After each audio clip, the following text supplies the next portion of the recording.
L'histoire que la nouvelle génération doit savoir. Rétablissons à présent les faits historiques.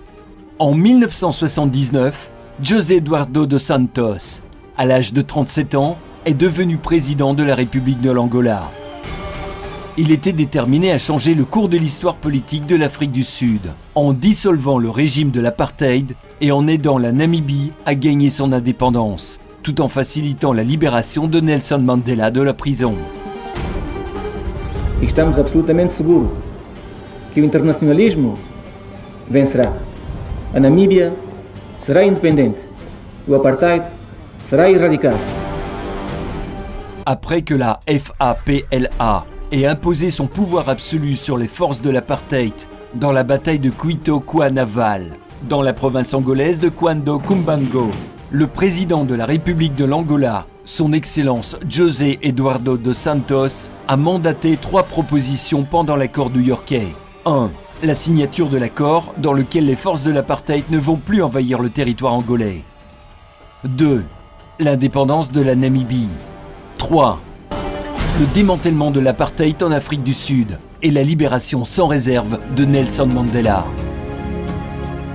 En guise de reconnaissance, le premier pays que Nelson Mandela a décidé de visiter officiellement après sa libération de prison est précisément l'Angola, en mai 1991.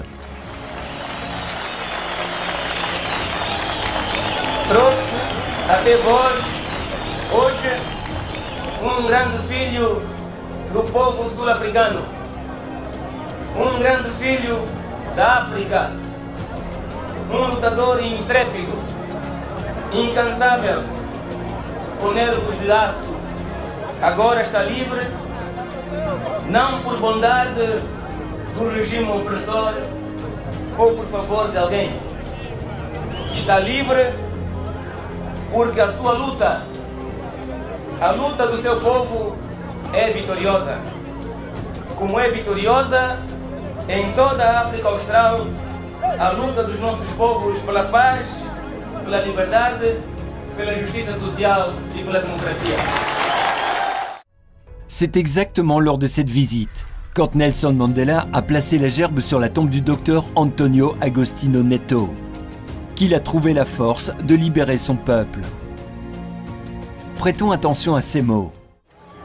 I have never had the honor of meeting great President Agostinho Neto, but as far back as 1959, we knew of him as the courageous and dedicated freedom fighter and head of MDLA.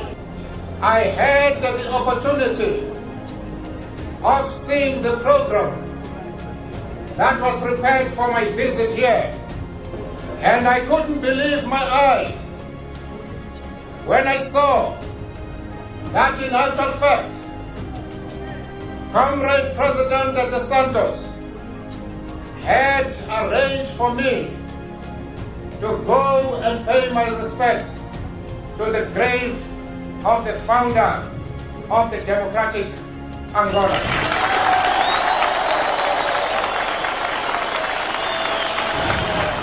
This morning, I laid a wreath on his grave.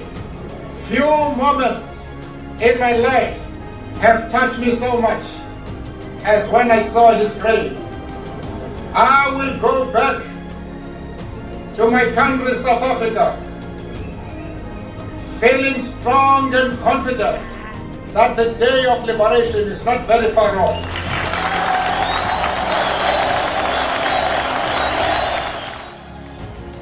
Nelson Mandela remercie le peuple angolais pour leur contribution à l'indépendance de la Namibie.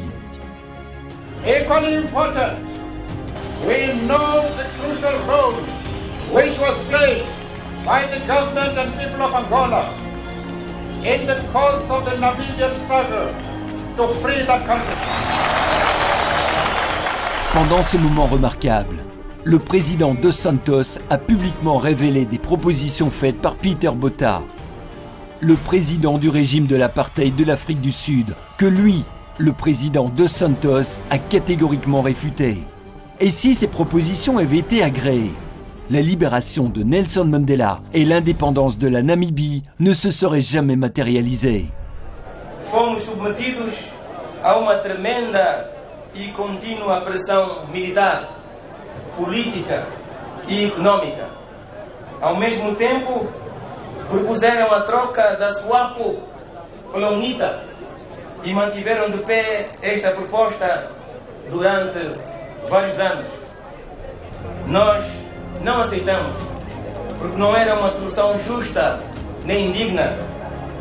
Resistimos até encontrar a solução nas batalhas do Cuito-Guanabal, Chipa, Calueque e nos acordos de Nova York sobre o sudoeste da África. Nous avons parcouru un long chemin, mais la matérialisation de la décision du président Dos Santos de démanteler l'apartheid, d'accorder l'indépendance à la Namibie et pacifier l'Afrique du Sud est finalement arrivée à sa concrétisation. Caros camaradas, hoje a alegria do povo angolano é grande, porque o panorama político da nossa região começou a mudar de forma irreversível, acompanhando as mudanças políticas mundiais. Nasceu um novo Estado independente, a Namíbia. As negociações para o abolir o apartheid de forma pacífica começaram. A paz deve ser instaurada na África do Sul e em toda a África Austral o mais rápido possível.